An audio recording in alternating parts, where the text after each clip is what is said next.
Gəlin sizi şəhərdən biraz uzaqlaşdırım. Sonuncu dəfə 7-8 yaşımda gəldiyim kənd toyuna bu dəfə 21 yaşımda gəldim. Uzun müddət getdiyim şəhər toylarından sonra kənd toyuna gəlmək mənim üçün də çox maraqlı təcrübə oldu. Buradakı insanların həyat tərzi, adət-ənənələri, hər kəsin bir işin ucundan tutmağı mənim üçün çox maraqlı idi. Kənd həyatı artıq buradan hiss olunmağa başlamışdı. Hər kəs bir işin ucundan tutaraq bir-birlərinə kömək edirdilər. Kənd həyatının olmazsa olmaz böyük qismi var çayları, yeməkləri, hər şey bir-birindən maraqlı idi. Hələ də belə kənd toylarının keçirilməsi mənim üçün çox sevindiricidir. Çünki bu artıq standartlardan kənardır və gözümüz şənlənir. Artıq yavaş-yavaş içəri girirdik və qonaqlar bir-bir gəlməyə başlayırdı. Biz qız tərəfi olduğumuz üçün içəri keçib oğlan tərəfi gözlədik və artıq yavaş-yavaş oğlan tərəfi gələrək xonçaları gətirirdi. Buradakı xonçalar, şirinliklər də bir tamam ayrı idi. Nə qədər çox qarmaşıq görünsə də əslində çox maraqlı idi. Qonaqları qarşıladıqdan sonra isə artıq keçdik yemək yeməyə. Adamların çoxluğundan yeməyi çatdırmaq olmurdu. Buna görə də başımızı qatmaq üçün biraz gözlədik və artıq əsl toy başlamışdı. Hər kəsin bəy və gəlinlə oynaması, insanların bir-biri ilə mehriban şəkildə oynamağı, həqiqətən də burada insan əsl özünü kənd toyunda hiss edirdi. Biraz oynadıqdan sonra artıq gəldik xınaya. Xına çəkməyə heç kim olmadığı üçün bu işi üzərimə götürdüm.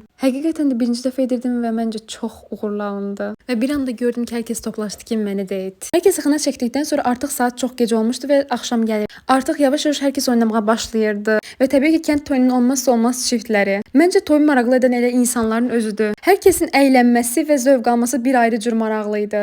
Böyük ehtimal bir də kənd toyuna nə vaxt gedərəm bilmirəm. Amma bu keçənlərin bir xatirəyə çevrilməsi mənim üçün çox xoş oldu. Siz necə belə kənd toylarını sevirsiniz? Belə vloqların gəlməyini daha çox istəyirsinizsə izləməyi unutmayın. Hələlik.